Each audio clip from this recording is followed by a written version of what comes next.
வணக்கம். மதுரையிலிருந்து என்னுடைய மாணவர் அபிமானி, பெயர் சொல்ல விருப்பமில்லை, கேள்வி ஒன்றை கேட்டார். குண்டலினி குறித்து சுமார் ஒரு 2 மாதங்களுக்கு முன்னால் ஜெயங்கொண்டாம் மற்றும் மதுரையிலிருந்து என்னுடைய அபிமானிகள் மைசூருக்கு வந்து ஆல்பா தியானம் முதல்நிலை பயிற்சியை கற்றுக்கொண்டு சென்றார்கள். ஆன்மீக தியானத்தில் எந்த விதமான ஈர்ப்பு அவர்களுக்கு இருக்கவில்லை.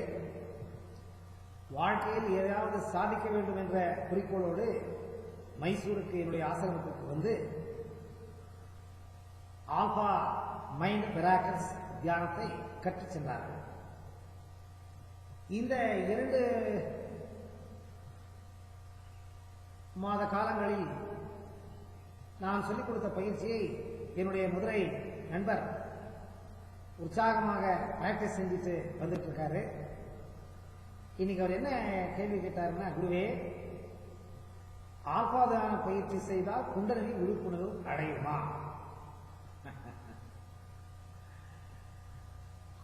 குண்டலினிங்கிறது ஆன்மீக தியானத்தில் வரக்கூடியது, ராஜயோகத்தில் வரக்கூடியது. கிரியாயோகா, ராஜயோகம். இந்த ராஜயோகம் கிரியோகான்னா என்னங்கிறத பற்றி நிறைய வீடியோ பேசியிருக்கேன். திருப்பி அதை பற்றி பேச அவசியம் இல்லை. இந்த குண்டலினிங்கிறது ஆன்மீக தியானத்துக்கு சம்பந்தப்பட்டது. இந்த பிறப்பின் ரகசியம் கடவுளை பற்றிய அறிவை பெற்று, தன்னறிவை பெற்று, பரிமாற்றங்களை அடைந்து, குழந்தைத்தன்மையை அடைந்து, கடவுள் நிலையை பெற்று, குண்டுநிலை விழிப்புணர்வு பெற்று, அந்த டிவினிட்டி என்ன சொல்றோம் அதனோட இணைக்கிறது தான் முக்திக்கு வழி.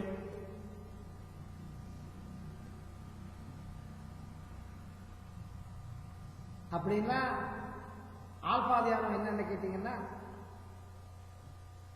ஆன்மீக தியானத்தில் எல்லாவற்றையுமே விடுத்து பெண்ணாசை, பொன்னாசை, மண்ணாசை 3ஐயும்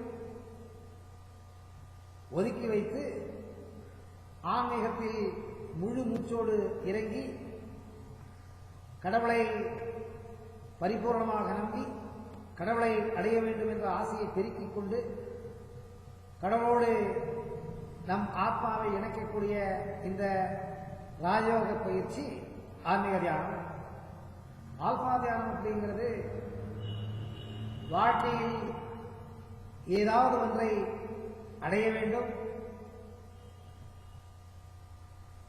வாழ்க்கையில் ஏதாவது ஒன்றை விட்டுவிட வேண்டும். கெட்டவைகள், கெட்ட எண்ணங்கள், கெட்ட பழக்க வழக்கங்கள் இவற்றை விடுத்து நல்ல மனிதனாக ஆக வேண்டும். கண்டிப்பா ஆகலாம். நினைத்ததை சாதிக்க வேண்டும், கண்டிப்பா சாதிக்கலாம். இது ஆல்பா தியானம். அங்கே எல்லாத்தையும் விடுறது, இங்க எல்லாத்தையும் அடையிறது. விடுறது அடையிறது, விடுறது அடையிறது. இதுதான் வித்தியாசம். நினைவற்ற ஒரு நிலையை அடைந்து நினைவே இல்லாத ஒரு நிலைக்கு சென்று ஆழ் மனதில் ஆத்மாவை பதிக்க வைத்து மூல கடவுளை சேருவது ஆன்மீக தியானம். இந்த ஆல்பா தியானத்தில் எல்லாம் வேணும்னு ஒரு கிரியேட்டிவ் சிந்தனை, கிரியேட்டிவ் திங்கிங் தான் ஆல்பா தியானம். திங்கிங்கே இல்லாததுதான் ஆன்மீக தியானம். இவர் என்ன சொன்னாரு மதுரைக்காரரு, ஐயா நேற்று நான் தியானம் பண்ணிக்கிட்டு இருக்கிறப்ப உடம்புல ஏதோ கரண்ட் போற மாதிரி இருக்கு, எல்லா இடத்துலையும் கரண்ட் பரவுது. இந்த பட்டாசு விஸ்வானங்கிறாங்க, அதை அடிச்சா எப்படி பரவுது, எல்லா இடத்துக்கும் ஆகாயத்துல அப்படி வெடிச்சு சிதறுது. அந்த மாதிரி உடம்புல ஏதோ ஒரு கரண்ட் பாயிற உணர்வு எனக்கு ஏற்பட்டுக்கிட்டு இருக்கு.